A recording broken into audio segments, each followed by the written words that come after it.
गीता जयंती कई अनभिज्ञ रहस्यों के साथ। आजकल समाचार आते हैं कि हम गीता जयंती मनाए रहे। अब गीता को जन्म किसने दिया? जयंती तो मनाए रहे हैं, गीता को जन्म देने वाला तो कोई होगा। ये टॉपिक है। जन्म चैतन्य का होता है या जड़ किताब का होता है? जन्म तो चैतन्य का होता है। वो तो किताब रख देते हैं। बाप कहते हैं गीता है सर्वधर्म का माई बाप, सर्वधर्म ग्रंथों का माई बाप, सर्व शास्त्रों का माई बाप। शास्त्र कहते ही है शासन करने का विधान,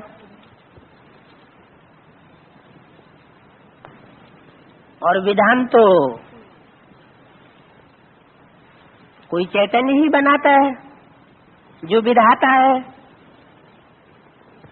बोला भी है सबकी भाग्य विधाता, माता ओ माता। तो प्रश्न है यहाँ पर कि गीता को जन्म किसने दिया? जयंती कहते हैं तो जरूर जन्म भी हुआ ना।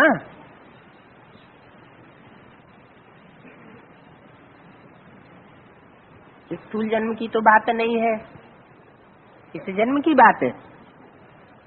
जरूर प्रत्यक्षता रूपी जन्म की बात है। उनको जब कहते हैं श्रीमद् भगवत गीता जयंती, तो जरूर उनको जन्म देने वाला भी चाहिए ना। एक एक वाक्य में, एक एक शब्द में सच्चाई है। और गीता तो पहला शास्त्र है, सर्वोपरि शास्त्र है, सर्वशास्त्र शिरोमणि गाई हुई है। गीता के एक एक श्लोक बाबा की वाणी से मिलते जुलते हैं।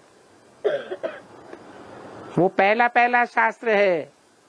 और शास्त्र तो गीता के बाल बच्चे हैं, गीता माई बाप है। गीता केवल एक ग्रंथ नहीं, अपितु एक जीता जागता व्यक्तित्व। गीता माने गीत।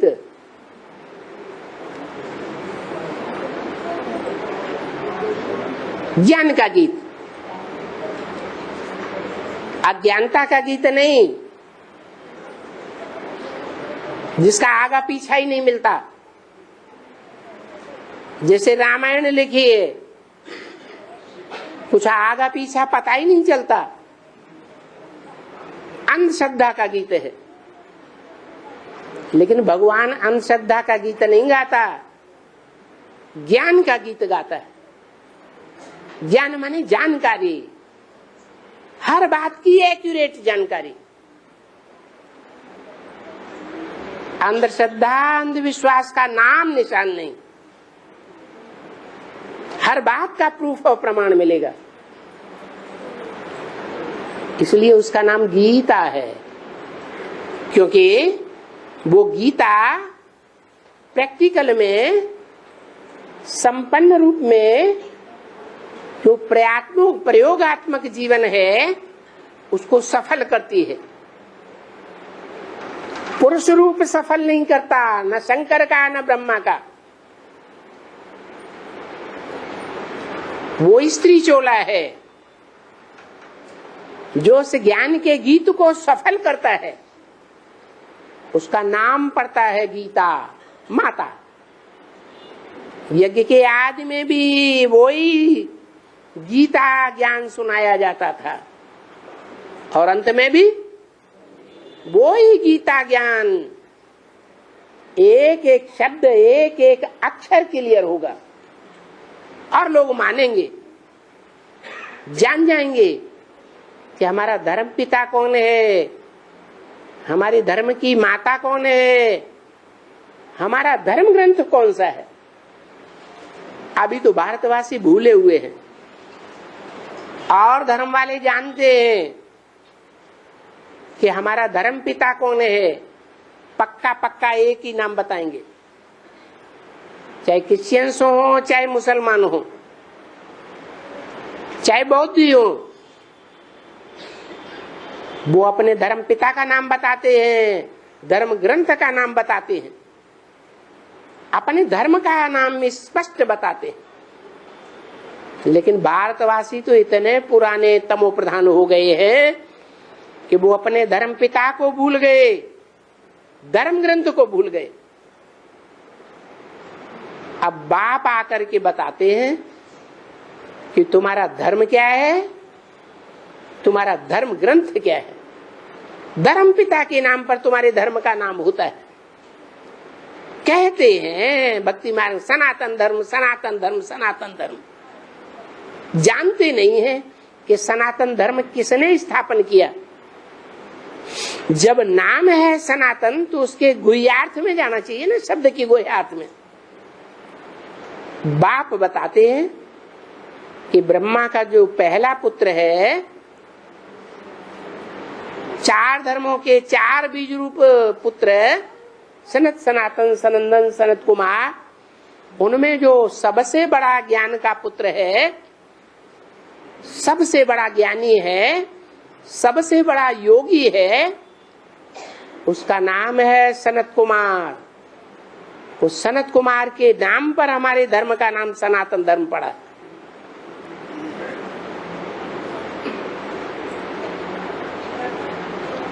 तो धर्म भी क्लियर,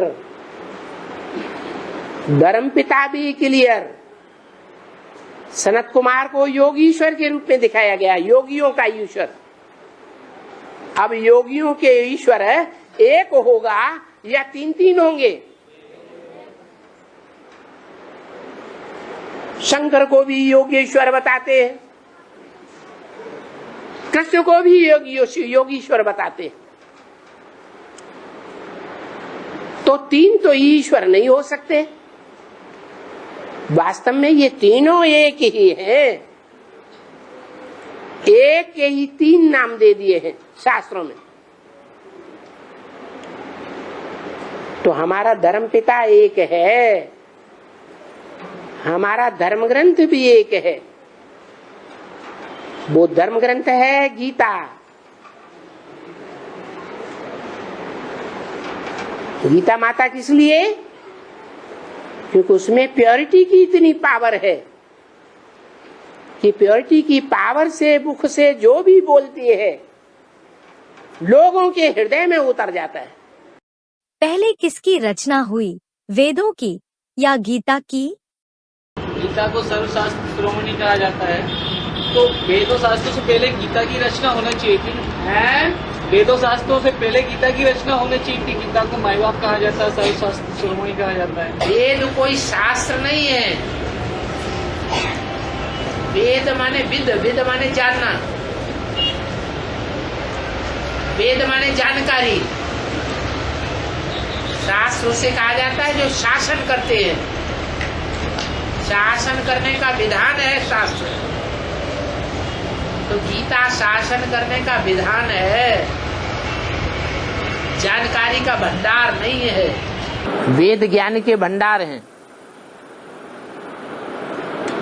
परंतु उनसे शासन नहीं होता,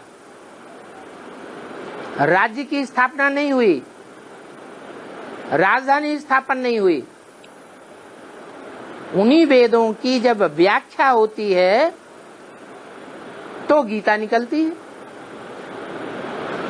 तो गीता शास्त्र शासन करने का विधान है, उसके बाद फिर और शास्त्र निकले। वेद निकले हैं ब्रह्मा के मुख से। वेद माने विद, विद माने जानना, विद्या, जानकारी।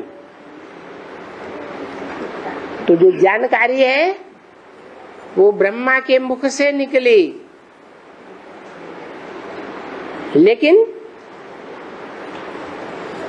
जो गीता ज्ञान है उन वेदों से भी पहले निकला है। जैसे सन 47 से ब्रह्मा के मुख से वेदवाणी निकलना शुरू हुई, तो वो वेदवाणी हुई। लेकिन सन 47 से पहले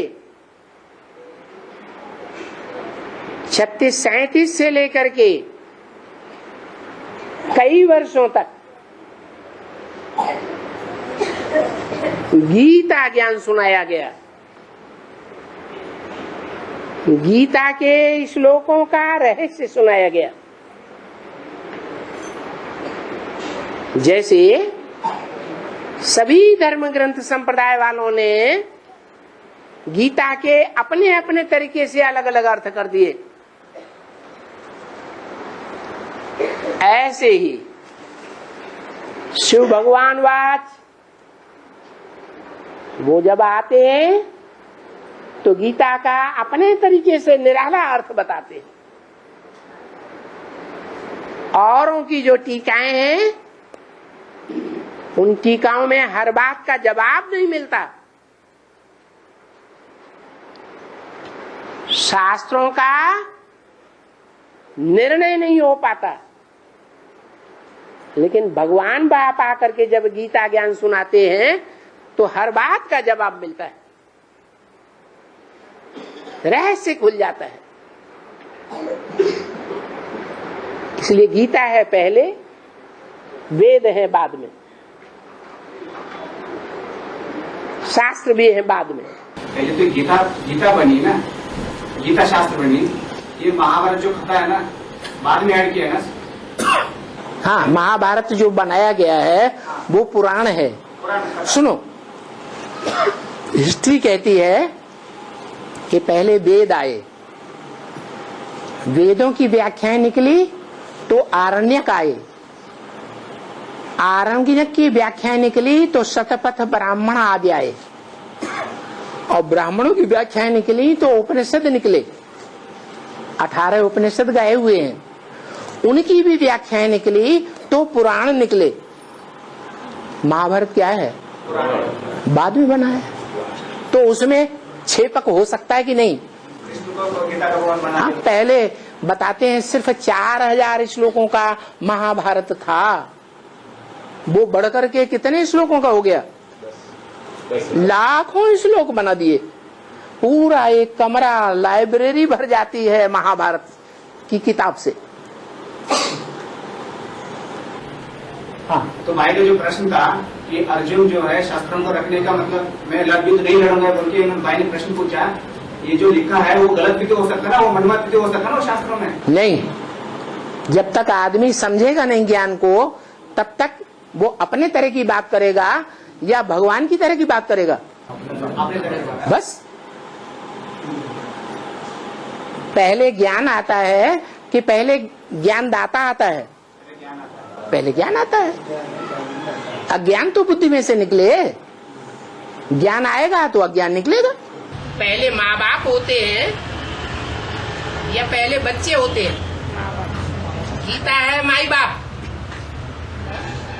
तो गीता ज्ञान ही पहले होता है।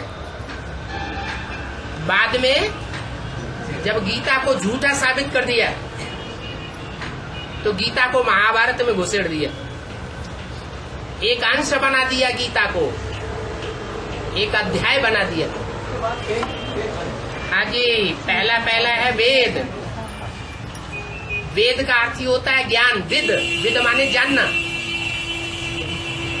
वेदवाणी शास्त्रों में लिखा हुआ है कि ब्रह्मा के मुख से वेद निकले,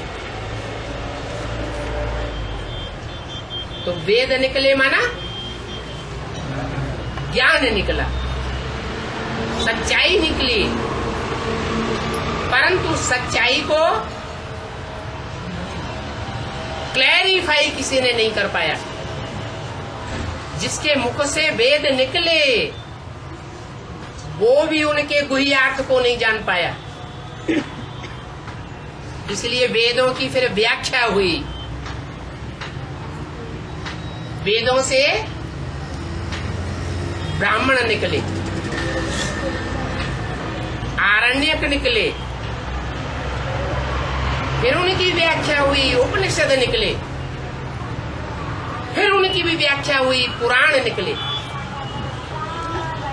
ऐसे व्याख्या का विस्तार होता गया। तो मूल में कौन सा शास्त्र है?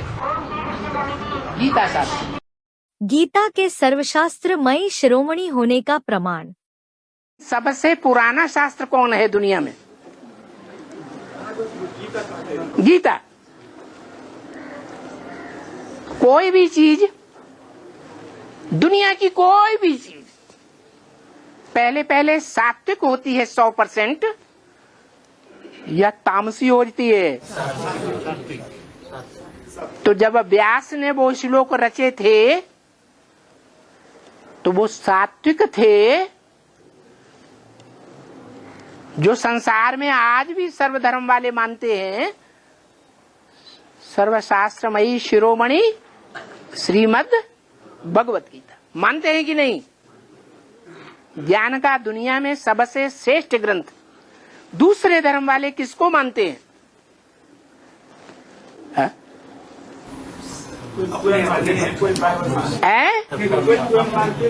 बाइबल को मानते हैं श्रेष्ठ। दुनिया नहीं श्रेष्ठ तो हम तो ये तो धर्म तो गीता ही मानते हैं, लेकिन दुनिया वाले विधर्मी वाले जो होते हैं नहीं, सारी दुनिया में सबसे ज्यादा टीकाएं कौन से ग्रंथ की हुई हैं? अलग अलग भाषाओं में। क्यों? क्या दरकार पड़ी? है हाँ, सर्वशास्त्र शिरोमणि है, मान्यता है सब धर्मों में, सभी भाषाओं में, इसलिए तो मानते हैं।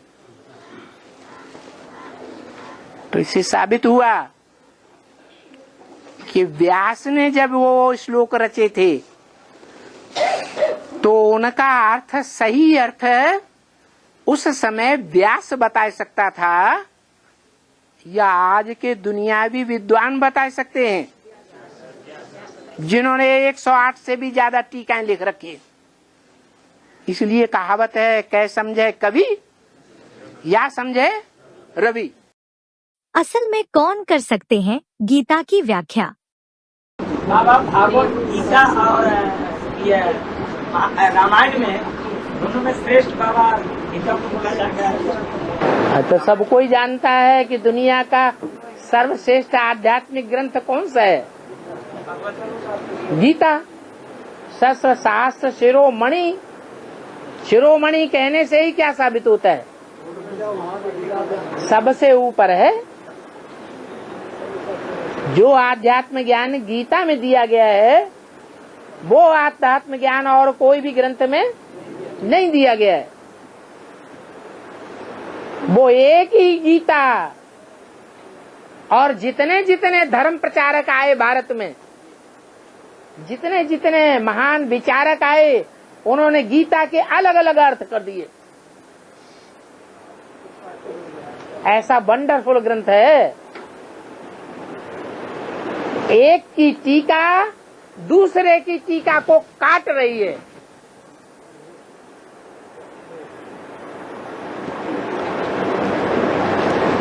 इससे साबित होता है कि सब टीकाएं झूठी हैं। असलियत में जिसने शुरुआत में लिखी थी वो ही उसका सही अर्थ जानता है। उसी में परमपिता परमात्मा फिर प्रवेश करता है और फिर सन 36 से वही गीता का अर्थ करके समझाया जाता है। पीयू की वाणी। अंत में फिर गीता के वही अकेले सच्चे अर्थ 100% निकलेंगे, जो सब गीताओं को काट देंगे। जब गीता की 108 टीकाएं हो सकती हैं तो ईश्वरीय ज्ञान के अनुसार टीका नहीं हो सकती? नहीं हो सकती? हो सकती है। गीता एक ऐसा शास्त्र है जिसकी अलग अलग मनुष्य आत्माओं ने अलग अलग प्रकार से टीकाएं कर दी, वो भी शास्त्र बन गए और सबकी बुद्धि भ्रमित हो गई। एक की टीका कहती है आत्माएं सब अलग अलग हैं और सुप्रीम सोल बिल्कुल तुरिया है। माध्वाचार्य की गीता कहती है, शंकराचार्य के एको ब्रह्म द्वितीयो नास्ति, एक ही आत्मा है, दूसरा कुछ है ही नहीं। बोल मूल में ही कितना विरोधाभास इन मनुष्यों की बनाई हुई गीता में। तो कोई भी गीता सच्ची नहीं है। टीका करने वाले कै समझे कवि या समझे रवि, या तो कविता करने वाले उसका सही अर्थ जानते थे, व्यास प्रसादात, व्यास के प्रसाद से ये गीता मिली। तो या तो पहला जो कवि हुआ है व्यास, वो जानता था, वो शरीर छूट गया, कितने जन्म ले लिए होंगे, या समझे बाद में रवि, ज्ञान सूर्य ही समझ सकता है, दूसरा कोई बीच में उस गीता का अर्थ समझ ही नहीं सकता। गीता का भगवान कौन? धर्मशास्त्रों में गीता का रचयिता कृष्ण मान लिया गया है। तो गीता का रचयिता शिव कैसे सिद्ध करना है? गीता में ही ढेर सारे श्लोक आए हैं, जिन श्लोकों से साबित होता है कि मैं निराकार हूं, मैं अव्यक्त हूं, मैं अज हूं, अजन्मा हूं। ऐसे ऐसे महावाक्य ढेर सारे आए हैं जिनसे ये साबित होता है कृष्ण तो अजन्मा नहीं है, कृष्ण ने तो जन्म लिया माँ बाप से, कृष्ण तो अभोक्ता नहीं है, उन्होंने 16,108 रानियों के साथ भोग भोगे, उसे अभोक्ता कैसे कह दिया? ना अजन्मा है, ना अभोक्ता है, ना अकर्ता है। और शिव तो इस सृष्टि पर आता है, शरीर में प्रवेश करता है, शरीर में प्रवेश करने के बाद भी इतना निर्लिप्त होकर के कार्य करता है, उसे कर्मों का बंधन लगता ही नहीं। कर्म किया न किया, देखते हुए भी नहीं देखता, सुनते हुए भी नहीं सुनता। नहीं तो आज की दुनिया में किसी को 2 गालियां दे दो तो एकदम फनफना के ऊपर आएगा। और शिव बाबा को तो कितनी गालियां मिलती रही, 63 जन्म भी गालियां मिलती रही, और अभी प्रैक्टिकल में आया हुआ है तो भी अखबार भरे पड़े हैं, चैनल्स भरे पड़े हैं, आगे चल के और पता नहीं क्या क्या होगा। इतना सब कुछ होने के बावजूद भी तो भी मुरली में क्या कहते हैं? कुत्ते हैं, कुत्तों को भौंकने दो, तुम कुछ भी न करो। बाबा खुद तो कुछ करने वाला नहीं है, लेकिन बच्चों को भी क्या कह दिया? तुम कुछ भी न करो, तुम गुस्से में नहीं आना। तो इतना सहन कोई दुनिया में करता है क्या? तो वो अकर्ता नहीं है, वो अकर्ता भी है, अयोनी है। हम तो सब तो जन्म लेने वाले हैं, वो थोड़ी गर्भ से जन्म लेता है। भगवद गीता के कुछ तथ्य जो ईश्वरीय ज्ञान की पुष्टि करते हैं। आत्मा और परमात्मा का रहस्य। शरीर तो साकार है, लेकिन हमारी आत्मा निराकार है। इस आत्मा की यादगार में यहाँ बिंदु लगाते हैं ना, ये जो बिंदु लगा हुआ है, तो ये किस बात की यादगार है? कि हमारी आत्मा बिंदी है। बिंदी की लंबाई चौड़ाई नहीं होती, क्या छोटी सी छोटी हो सकती है, अति सूक्ष्म हो सकती है, अणु से भी अणुमणियान समनुस्मरित, ऐसे गीता में कहा गया है ना कि अणु से भी अनुरूप है। तो बिंदी रूप जो आत्मा है वो शरीर में जब प्रवेश करती है तब शरीर चैतन्य है, आत्मा निकल जाती है तो शरीर जड़ रह जाता है, आंखें बटन हो जाती है। तो आंखों में जो रोशनी निकल रही है वो किस चीज की रोशनी है? आत्मा की रोशनी। आत्मा जो ज्योति बिंदु है, उस ज्योति बिंदु आत्माओं का बाप भी तो कोई होता होगा, वो भी ज्योति बिंदु। सांप का बाप सांप जैसा लंबा, हाथी का बाप हाथी जैसा मोटा ताजा, चींटी का बाप चींटी जैसा, कीटाणु का बाप कीटाणु जैसा। तो बिंदु बिंदु आत्माओं का बाप वो बिंदु। लेकिन फर्क क्या है? फर्क ये है वो जन्म मरण के चक्र में नहीं आता, और हम आत्मा एक शरीर लेती है, छोड़ती है, फिर दूसरा शरीर लेती है, फिर छोड़ती है, फिर तीसरा शरीर 84 के चक्कर में हमको आना पड़ता है। लेकिन जो परम पिता परमात्मा, उसको 84 के चक्र में नहीं आना पड़ता, क्योंकि अगर वो भी 84 के चक्र में आ जाए तो हमको हमारी आत्मा का परिचय और परमात्मा का परिचय और सृष्टि के राज का परिचय कोई नहीं दे सकता। एक वही अजन्मा ऐसा है जो हमको सृष्टि के आर पार का ज्ञान देता है, आत्मा के पूरे 84 जन्मों का ज्ञान देता है। मनुष्यात्माएं 84 लाख योनियां धारण नहीं करती हैं। तो गीता में सर कौन से श्लोक है जिससे हम ये सिद्ध कर सकते हैं कि मनुष्य 84 लाख योनियां नहीं है? मूढ़ा जन्मनि जन्मनि, जो मूढ़ बुद्धि मनुष्य होते हैं, जो ईश्वरीय ज्ञान को नहीं समझते हैं, ईश्वर को नहीं पहचानते हैं, वो जन्म जन्मांतर नरक की योनियों में जन्म लेते हैं। नरक की योनियां मनुष्य की योनियां ही हैं, कोई दूसरी नहीं है। भगवान का दिव्य जन्म। वो शब्द आता है गीता में, प्रवेश तुम, मैं प्रवेश करने योग्य हूँ। जैसे भूत प्रेत आत्मा प्रवेश कर जाती है, वैसे मैं भी प्रवेश कर जाता हूँ। किसमें प्रवेश करता हूँ? किसमें प्रवेश करता हूँ? लोग कहते हैं वो सर्वव्यापी है, क्या मेरे में है, तेरे में है, इसमें है, उसमें है, उसमें है, चींटी में है, कीड़े में है, मकोड़े में है, सब में परमात्मा है।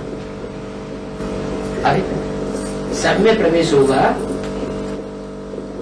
तो फिर वो गॉड फादर कहा जाएगा?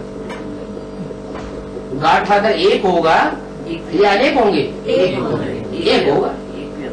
तो ये सृष्टि में वो एक व्यापी बन के आता है, सब में प्रवेश नहीं होता है। और जिसमें व्यापी होकर के आता है, उसकी आज भी मूर्तियां सबसे ज्यादा संसार में पाई जा रही है, वो है शंकर की मूर्ति। क्या एक मूर्ति ऐसी है जिसे जैनी लोग तीर्थंकर कहते हैं, वो भी लग्न मूर्तियां बनाते हैं।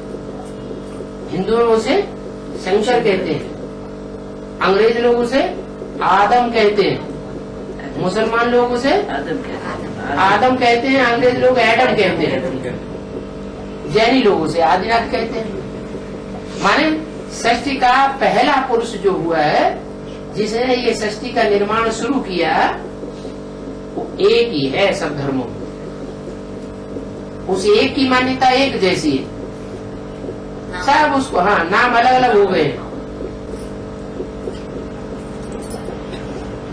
नाम अलग अलग हो गए। तो धर्म खंडों में काम भी उसने अलग अलग किए होंगे, अलग अलग धर्म खंड है ना। क्रिश्चियन धर्म खंड यूरोप, अमेरिका, मुस्लिम धर्म खंड अफ्रीका, अरब देश, और ये ईरान, अफगानिस्तान, ये सब मुसलमानों को पलटने के देश है। बौद्ध धर्म खंड चीन, जापान, तिब्बत, ये बौद्ध धर्म खंड। तो इन धर्म खंडों में परमात्मा ने कोई स्पेशल पार्ट अलग अलग बजाया है, इसलिए उसको अलग अलग नामों से माना जाता है।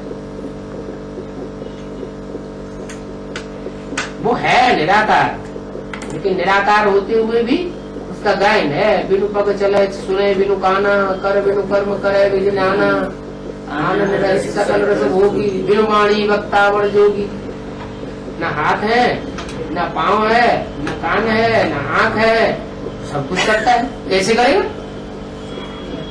वो विद्वान पंडित नहीं जानते इस बात को। वो खुद आगे बताता है कि मैं प्रवेश करता हूँ। किसमें प्रवेश करता हूँ? जो मनुष्य सृष्टि का हीरो पार्टधारी होगा, उसमें प्रवेश करता है। वो हीरो पार्टधारी शंकर। आदम है, एडम है, उसमें प्रवेश करते हैं। प्रवेश करके उसके द्वारा ऐसी सृष्टि का निर्माण करता है जिसे स्वर्ग कहा जाता है। भगवान का अवतरण साधारण तन में। भगवान नहीं कहता आकर के तुम्हें भगवान तो बहुत साधारण तन में आता है। गीता में लिखा हुआ है, मुझे साधारण तन में आए हुए को मूढ़मती को पहचान नहीं पाते। वो उसको बहुत साधारण समझते हैं, तो उसका तिरस्कार करते हैं भगवान को। भगवान उस तिरस्कार को भी सहन कर लेता है। सहन करते करते संसार में वो कलंकीधर के रूप में प्रत्यक्ष हो जाता है। गीता द्वापर में नहीं सुनाई गई। पहले ये बताओ कि जिसे हम झूठी गीता कहते हैं वो कब लिखी गई थी? द्वापर में लिखी गई कि द्वापर के मध्य में लिखी गई कि अंत में लिखी गई? अंत में लिखी गई।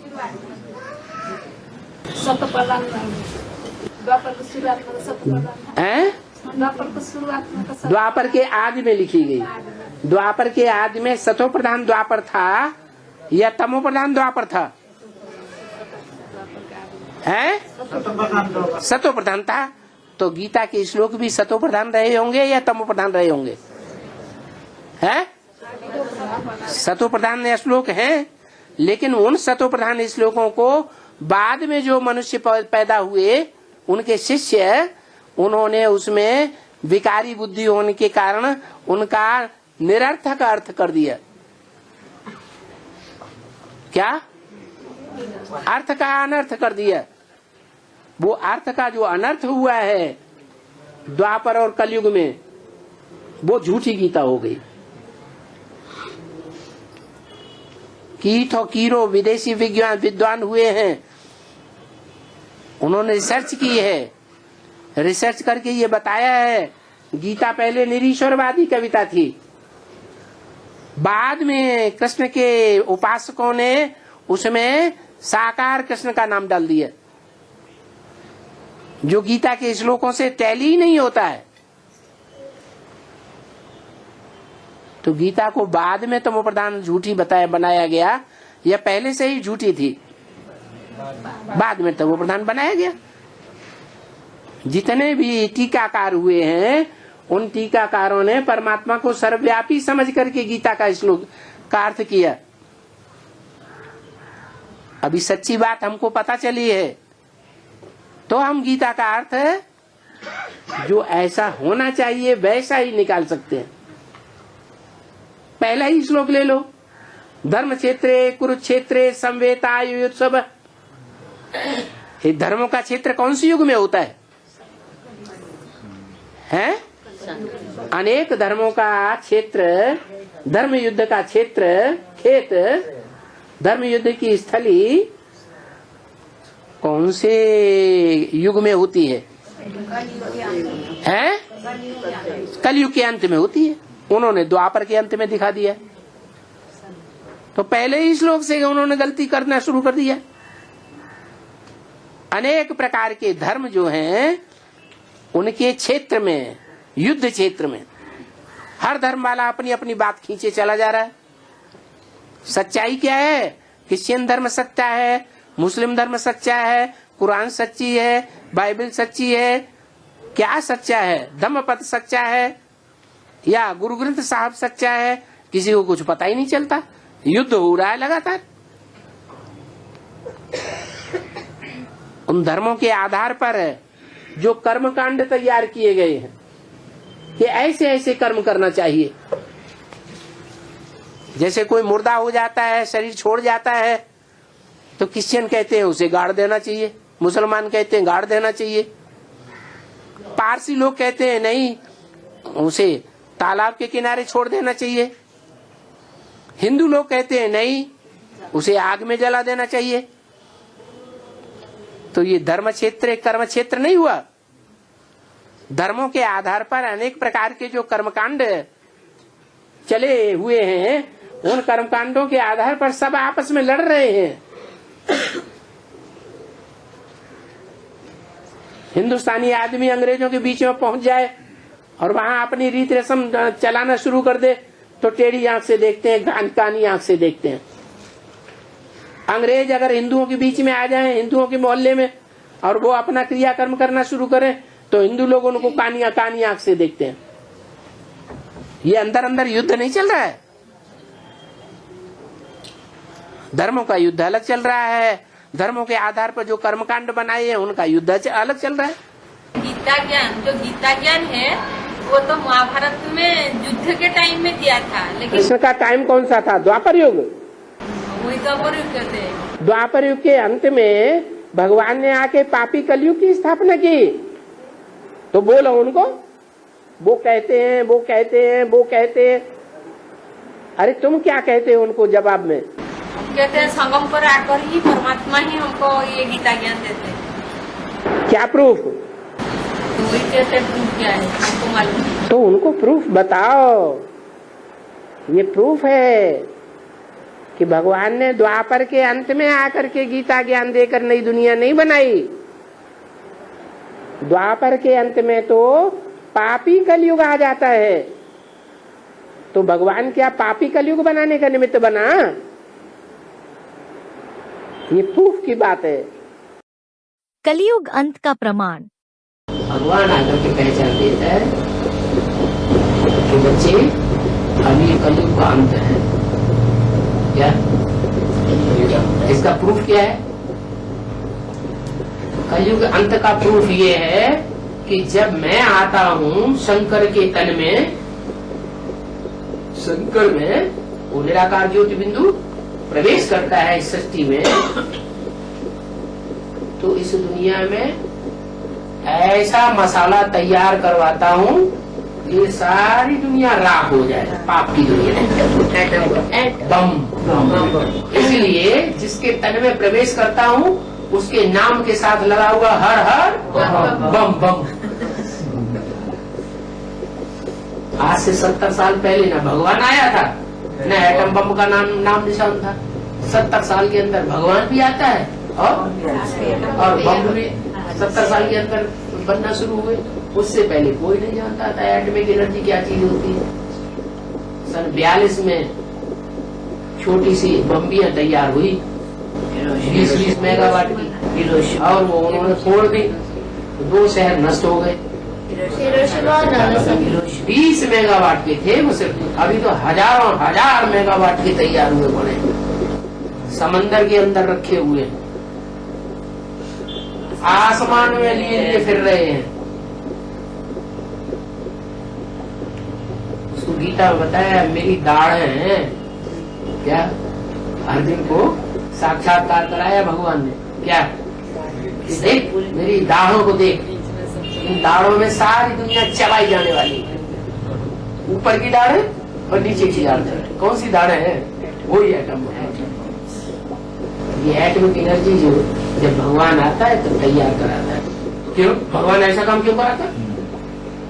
भगवान को विनाश का काम थोड़ी करना चाहिए। भगवान आएगा तो उसे कंस्ट्रक्शन करना चाहिए, निर्माण करना चाहिए या विनाश करना चाहिए है? दोनों काम होता है। जब तक पुराना मकान गिराया नहीं जाएगा नया मकान बनेगा नहीं। कब होगी असली गीता जयंती? तो शिव जयंती सो गीता जयंती।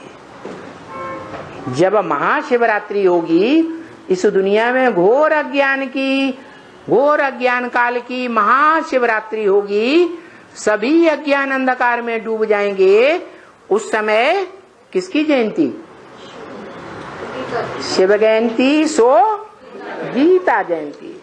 क्यों? उससे पहले क्यों नहीं है? उस समय से पहले गीता आने वाली नहीं है। उसी समय ठीक उसी टाइम पर गीता जयंती माने जय जयकार। किसकी जी जय जयकार? गीता माता की जय जयकार।